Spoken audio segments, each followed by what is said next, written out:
hindi gano'n kadali, guys. Kasi iba din talaga yung feeling. Kunyari kung ako yung athlete, tas ngayon lang ako ulit maglalaro, iba yung feeling kasi na buong taon ka naglalaro eh, compare dun sa nasa bench ka. Iba eh, hindi mo yung court, iba yung naglalaro talaga, yung babad ka talaga sa loob ng court. And yun, first conference niya ulit na nakapaglaro siya ng matagal.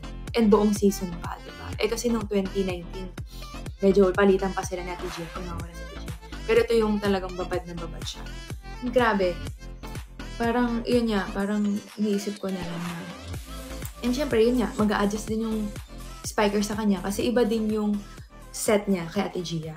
Diba? So, dami talaga ding pag-adjustment talaga. Pero si Kyla yung main libero namin. And alam naman din natin yung kayang ilaro ni Kyla. Pero, of course, LDJ, thank you so much. Sobrang nag-step up. Nag-step up ka. Uy, ano ba? Kyla. Charis.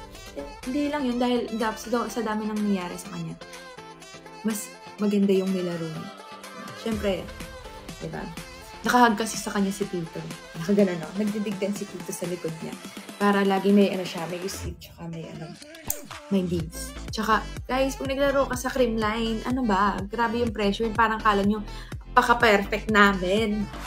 Diba? Kahit kami, hindi namin iniisip sa sarili namin, ay, ganito na ako maglaro. Perfect na ako, ganun. Hindi, kami namin ginagawa talaga na hindi kami talaga perfect. As in. Pero yan, gets ko naman din. Kasi, yun nga, again, nandito na kami. Ginawa rin naman namin to for Creamline. O, diba? Kaya talagang madami ang nag-e-expect. Ganyan. So, dito naman sa team na to talagang matututo. Yun nga, yung pressure, laging nandyan, lalong tumataas yung pressure, ganyan. So, madami talaga din in the future kapag nasa kanya. Yung improvement talaga din. So, yun. And syempre, ano yun?